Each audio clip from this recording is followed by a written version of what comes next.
The quantum anomaly detector in Dr. Sarah Chen's underground laboratory at CERN started screaming at exactly 3:47 a.m. Geneva time. She nearly knocked over her fourth cup of coffee as she rushed to the holographic display, her eyes widening at the impossible readings.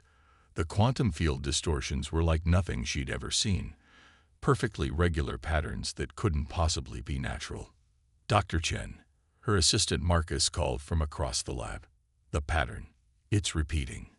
Sarah's fingers flew across the haptic interface, analyzing the signal.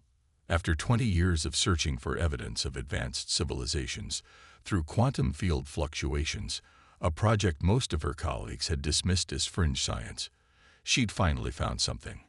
But as she decoded the pattern, her excitement turned to dread. The signal contained data, massive amounts of it, and it was being transmitted from somewhere within Earth's solar system. Within hours, Sarah sat in a secure briefing room deep beneath the Pentagon, facing the Joint Chiefs of Staff and the Director of Global Security. The holographic representation of her data hung in the air between them, casting an eerie blue glow across their gray faces.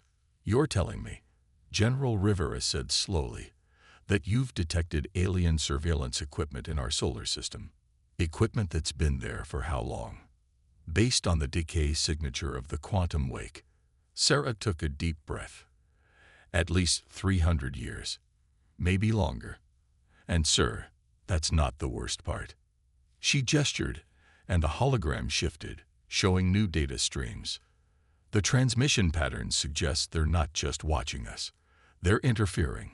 Subtle quantum field manipulations that have been affecting our technological development, particularly in fields like faster-than-light travel and energy weapons. They've been containing us. The room erupted in controlled chaos as military leaders processed the implications. Humanity hadn't developed interstellar travel because they weren't meant to. They were being kept in a cage.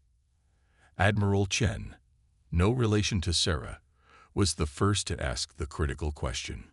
Who are they? Sarah brought up the final piece of data, a signal pattern she'd managed to trace. They call themselves the Krylonian Empire, and from what I can decode of their transmissions, they control most of this arm of the galaxy. The Director of Global Security leaned forward, her weathered face illuminated by the holographic data. "And they have no idea you've detected them." "No," Sarah confirmed. "The quantum detection technology we developed is completely different from anything they seem to be monitoring for. They don't know that we know." General Rivera stood, his decision already made. "Then we have an advantage. For the first time in 3 centuries, we have an advantage." He turned to the others. "Ladies and gentlemen, as of this moment, Project Aurora is activated." Sarah frowned. Project Aurora. The director smiled grimly. "Dr. Chen, did you really think you were the only one working on classified projects? 20 years ago, we found something in Antarctica, something that made us suspect we weren't alone. We've been preparing ever since." The hologram shifted again, showing a massive underground facility buried deep beneath the Antarctic ice, and within it, the skeleton of something that made Sarah's breath catch. A warship unlike anything humanity had officially developed. "Welcome to humanity's insurance policy," General Rivera said. "And thanks to your discovery, it's time to accelerate our plans." As Sarah stared at the classified images, she realized humanity's long isolation was about to end. The Krylonians had spent centuries ensuring humanity developed exactly as they wished. They thought they had created a perfect cage. They were about to learn they had actually created something far more dangerous, a species that had developed in unexpected ways, forced to innovate within artificial constraints, a species that had just discovered its chains. And now, humanity had both the motivation and the means to break them. The next 48 hours saw the largest covert mobilization in human history, as key personnel were quietly transferred to secure facilities around the globe. Sarah found herself on a hypersonic transport to Antarctica, watching the frozen landscape blur past as she read through decades of classified files on Project Aurora. The truth, she realized, was both better and worse than she'd imagined. Humanity wasn't just going to break free. They were going to have to fight for their very existence, because the moment the Krylonians realized their containment had failed, they would have only one response. And as Sarah reviewed the Krylonian Empire's history of dealing with upstart species, she understood with crystal clarity why Project Aurora had been deemed necessary. The coming war would determine not just humanity's place in the galaxy, but whether humanity would survive at all.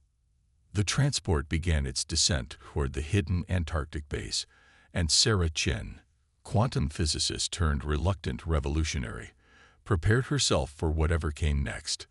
Humanity had spent centuries unknowingly preparing for this moment. It was time to show the galaxy exactly what humanity could do when the chains came off. The Antarctic facility stretched nearly 2 kilometers beneath the ice, a testament to human determination and secrecy. Dr. Sarah Chen stood beside Admiral Helena Wright, Project Aurora's commander, as they observed the massive construction bay through reinforced windows. Below them, thousands of engineers and technicians swarmed around what would soon become humanity's first true warship. "We call her the HFY Nightshade," Admiral Wright said, her voice carrying pride and steel in equal measure. "Everything about her existence violates the technological limitations the Krylonians try to impose on us. She's our proof that humanity won't be contained." The ship's quantum alloy hull absorbed light rather than reflecting it, making it difficult for Sarah's eyes to track its true dimensions. But the sense of scale was unmistakable, nearly a kilometer of concentrated human ingenuity and defiance. "How?" Sarah asked, unable to tear her eyes from the sight. "How did we build this without them detecting it?" Admiral Wright's smile held no warmth. "Because we didn't build it like they expected us to. Every major spacefaring race they've encountered developed along similar technological lines. Predictable, controllable. But by forcing us to work within artificial constraints, they made us think differently." She gestured, and holographic schematics filled the air between them. "Our quantum drives don't work like theirs. Our weapons aren't based on their principles. We had to find entirely new approaches because they blocked all the conventional paths. And in doing so, we developed technologies they've never seen before." Sarah studied the schematics, her scientific mind racing as she absorbed the implications. The Nightshade's hull incorporated quantum-entangled particles that could alter its fundamental properties on demand. Its weapons used principles of vacuum energy manipulation that she'd never even theorized. Every system represented a completely novel approach to physics and engineering. "The ship is only part of it," Admiral Wright continued, leading Sarah deeper into the facility. "We have a fleet under construction. Smaller vessels, but each incorporating the same breakthrough technologies. The Krylonians thought they were keeping us safe in our little corner of space. Instead, they created the perfect environment for revolutionary innovation. They entered a vast circular chamber dominated by a holographic tactical display of the solar system. Red markers indicated the positions of detected Krylonian surveillance platforms. Sarah noticed with satisfaction that none of them were monitoring this region of Antarctica. "We estimate we have 8 months before their next major surveillance sweep might detect anomalies in our development," Wright explained. "That's when they'll realize their containment has failed. We need to be ready before then." "And if we're not?" Sarah asked, already suspecting the answer. "Then humanity becomes just another footnote in their imperial records." Wright's voice hardened. "They'd eliminated 17 other species that developed in ways they couldn't control. We won't be the 18th. A young officer hurried into the chamber, tablet in hand. "Admiral, we're detecting increased quantum activity from the Krylonian platforms. They're changing their surveillance patterns." Wright's expression tightened. "They suspect something." "No, ma'am. Based on Dr. Chen's decryption of their communications, they're responding to something else. Some kind of internal conflict in their empire. They're reducing surveillance of Earth to redirect resources." Sarah and Wright exchanged looks. "An opportunity," Wright said quietly. "Or a trap," Sarah countered. "Either way, we need to accelerate our timeline." Wright turned to the tactical display, studying the shifting patterns of Krylonian activity. Dr. Chen, how would you like to help us rewrite the future of human spaceflight? Over the next several weeks, Sarah found herself integrating her quantum detection research with the Nightshade systems. Her insights into Krylonian quantum communications helped refine the ship's stealth systems, making it even harder to detect. But more importantly, she began to understand the true scope of Project Aurora. The Nightshade wasn't just a warship, it was a proof of concept, demonstrating that humanity could break free of imposed limitations. Its very existence represented a fundamental challenge to the Krylonian Empire's methodology of control. They had assumed that by constraining humanity's technological development along predictable lines, they could ensure we remained manageable. Instead, those constraints had forced humanity to develop technologies so different from the galactic norm that they bordered on the impossible.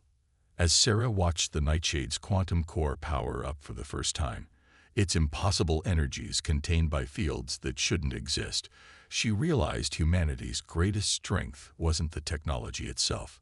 It was their capacity to imagine solutions that no one else had considered, to find paths that no one else could see. The Krylonians had tried to put humanity in a box. They never considered that the box itself would become our laboratory for revolution. But as the launch date approached, new complications arose. The Krylonian surveillance platforms began showing signs of unusual activity. Something was happening in the wider galaxy, something that might force humanity to reveal itself before they were ready. Admiral Wright stood before the assembled Project Aurora command staff, her face grave. "Ladies and gentlemen, we're officially accelerating our timeline. The Nightshade launches in 72 hours. Whether we're ready or not, it's time to show the galaxy what humanity can really do." The HSS Nightshade's bridge hummed with tension as it slipped through the quantum shadows of space, invisible to conventional detection systems.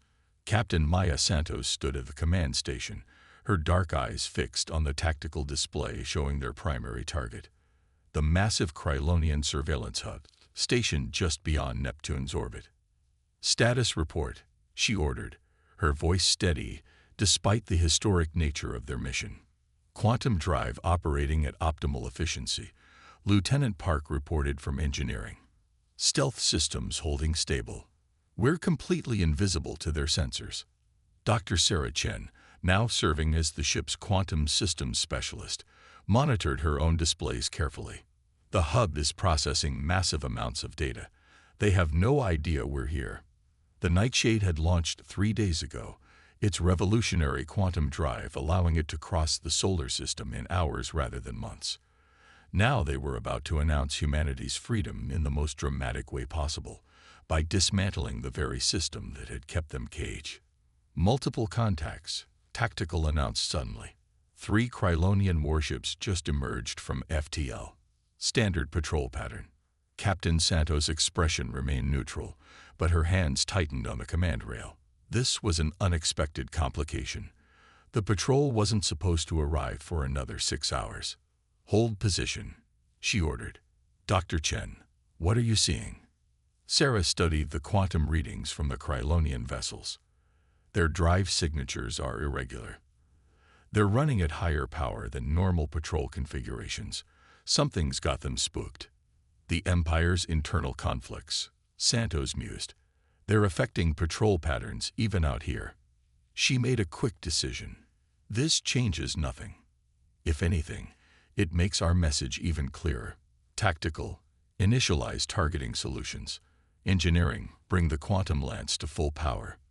The Nightshade's main weapon was unlike anything in known space, a concentrated beam of manipulated quantum energy that could literally rewrite the laws of physics within its target zone.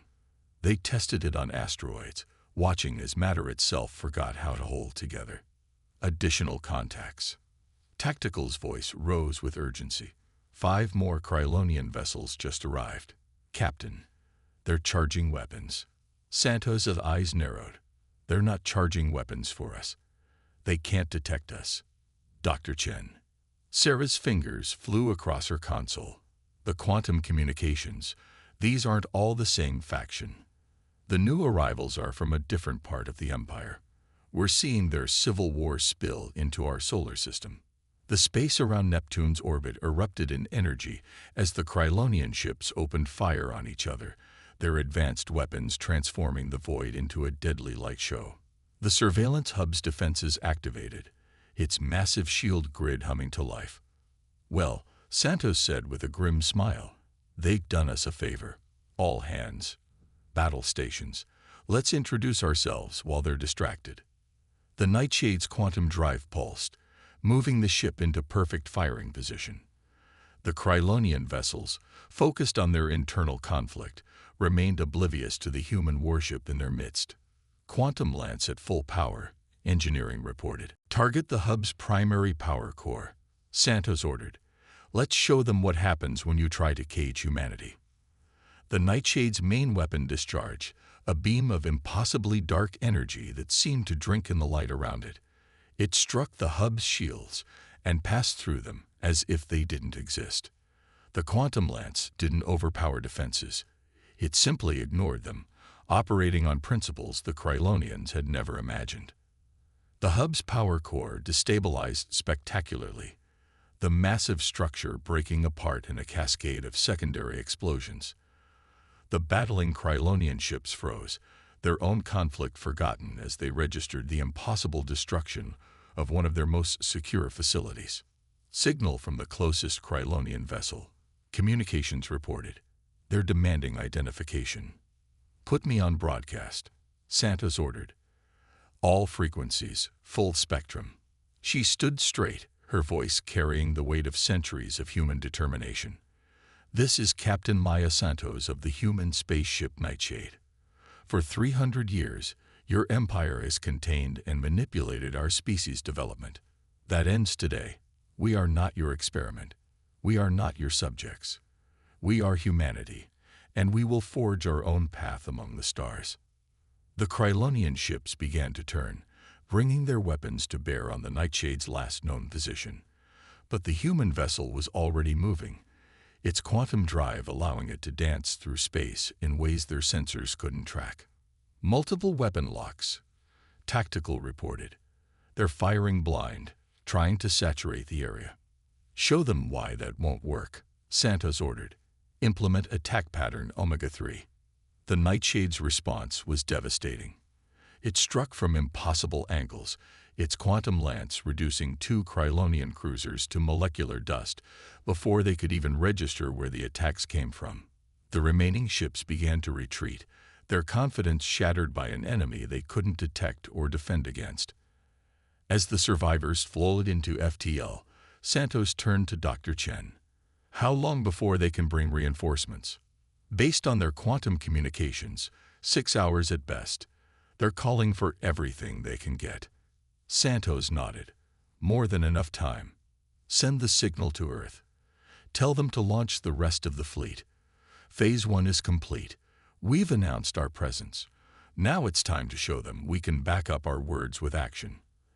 As the Nightshade set course for its next target, its crew knew they had just changed the galaxy forever. Humanity's chains weren't just broken. They had been transformed into weapons. The Krylonian Empire had spent centuries ensuring humanity developed exactly as they wished. They were about to learn just how catastrophically their plan had backfired.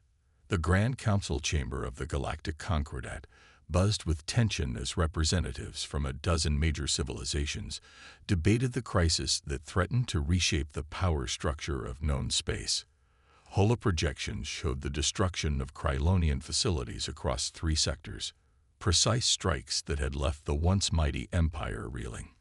In the center of the chamber, Supreme Archon Zixtal of the Krylonian Empire raged before his peers.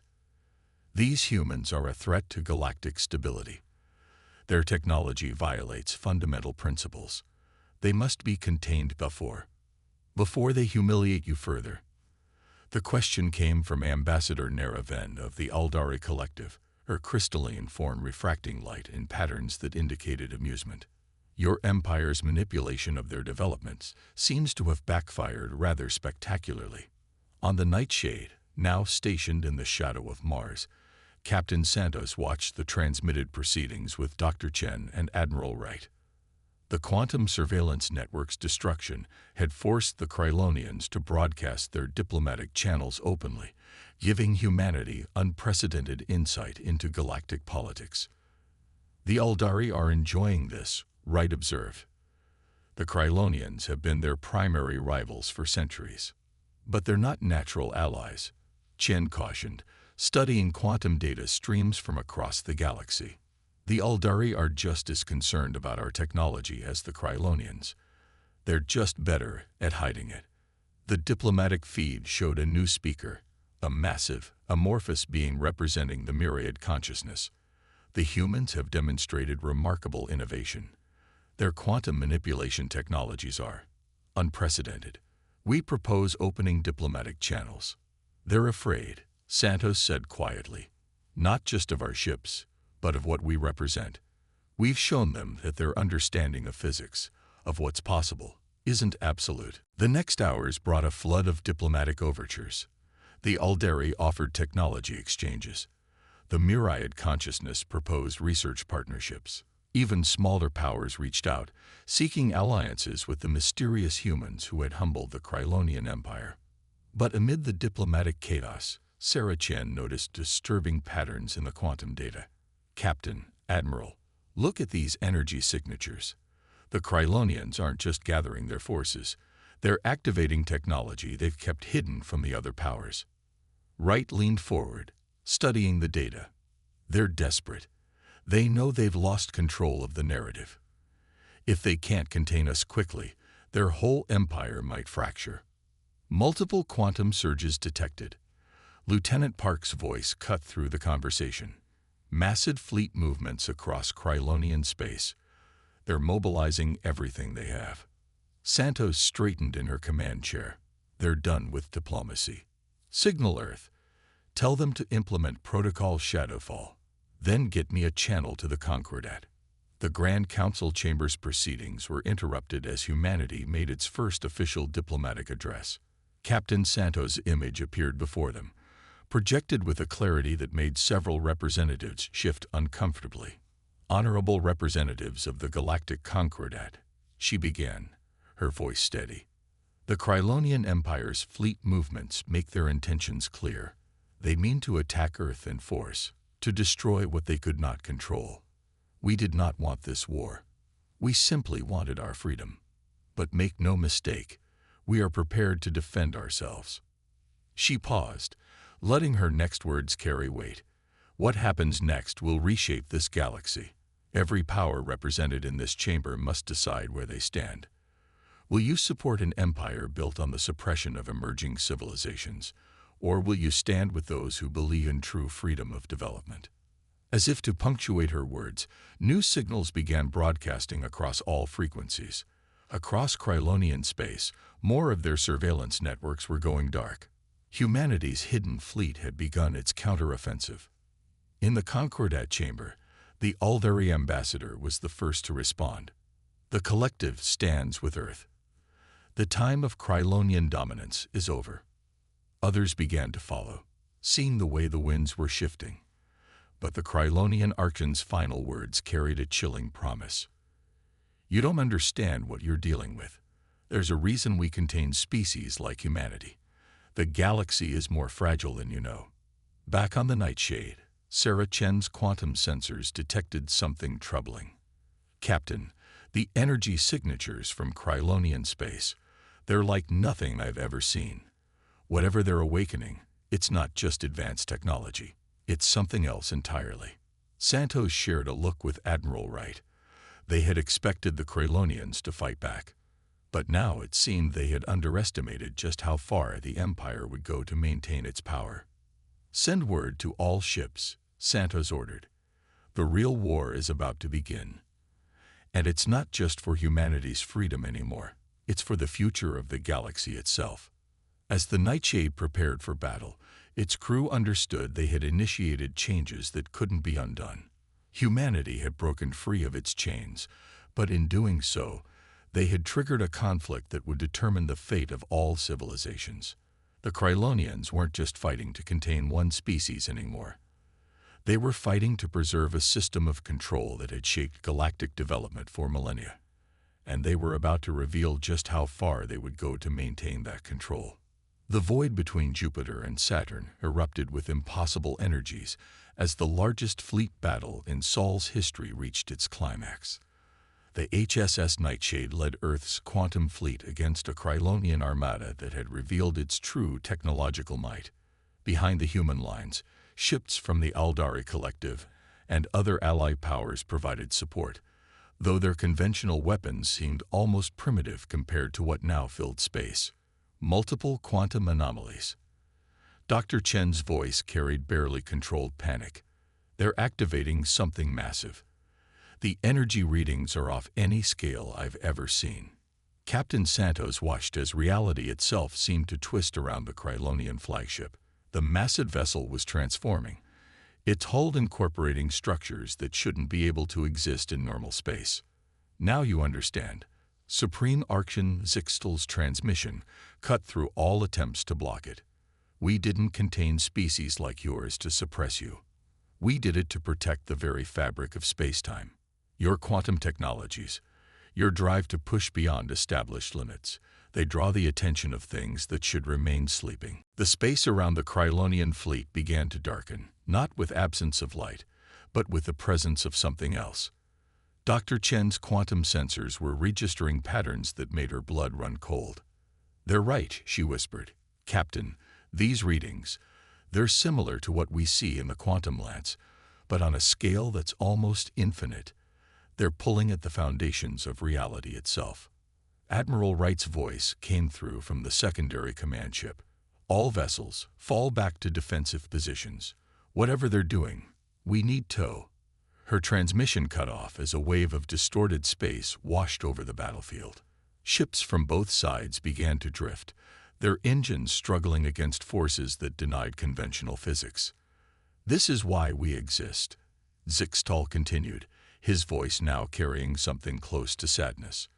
"Millennia ago, our ancestors discovered what unrestrained technological development could awaken. We became guardians, ensuring no species could advance in ways that might draw their attention. But you humans, you forced our hand." The darkness between the ships was taking form, shapes that hurt the mind to perceive, entities that existed in more dimensions than space was meant to hold. But Captain Santos was smiling. "Dr. Chen," she said calmly, "initiate Protocol Omega." Sarah's eyes widened. "Captain, we haven't tested it at this scale. The calculations suggest." "That's an order, Doctor. Show them what humanity really discovered while they thought they were containing us." Sarah nodded and began the sequence they'd prepared for this moment. Across the human fleet, quantum cores began to pulse in perfect synchronization. "You think you're the only ones who discovered the deeper nature of reality." Santos broadcast to the Krylonian fleet. "We did more than develop new technology. We learned to understand it.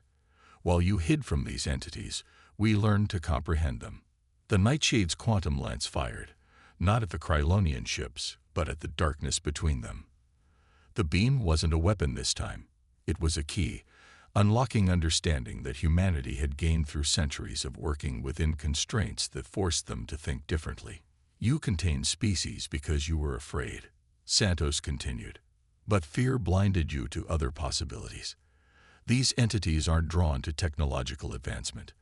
They're drawn to the discord it usually creates. We didn't just develop new technology. We developed new understanding." The synchronized quantum cores of the human fleet created a resonance pattern that began to affect the dark entities, not fighting them, but harmonizing with them. The shapes began to shift, responding to mathematics that humanity had discovered by having to think outside conventional boundaries. "Impossible," Zixtal breathed. "You can't be communicating with them. They're beyond your understanding," Santos finished.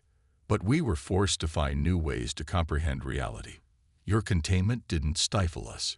It made us transcend traditional limitations of thought itself." Through the quantum network, Sarah Chen watched as the patterns she'd helped discover began to take effect. The entities weren't hostile. They were curious, drawn to civilizations reaching new understanding. The Krylonians' fear had created the very discord that made them dangerous. The darkness began to recede, not in retreat, but in recognition. The human fleet's quantum resonance had shown them something new, a species that didn't just develop technology, but sought to understand the fundamental nature of existence itself. In the aftermath, as the Krylonian fleet hung powerless in space, the galaxy's power structure had been irrevocably changed, not just by military might or technological advancement, but by a fundamental shift in understanding. Stand down your weapons, Santos broadcast to all ships. The conflict is over. It's time for something new. Not dominance or containment, but true cooperation. We've shown that there are always other paths, other ways of thinking. The galaxy is ready for evolution, not control. As the human fleet regrouped, their allies watching in stunned silence, Sarah Chen looked at the quantum readings that showed the entities departing. Not in fear or anger, but with what her calculations suggested was approval. Humanity hadn't just broken free of their chains. They'd proven that the very concept of chains was based on fear and misunderstanding. The galaxy was entering a new age, one where advancement would be guided not by control, but by comprehension. The stars themselves seemed brighter somehow, as if reflecting the dawn of a new era. Humanity had taken its place among the stars not by force alone, but by showing that true power comes from understanding rather than control. The HSS Nightshade set course for Earth, leading a fleet that had helped reshape the galaxy's future. They had done more than win a war. They had changed the very nature of how civilizations would interact with the universe itself. The age of containment was over. The age of comprehension had begun.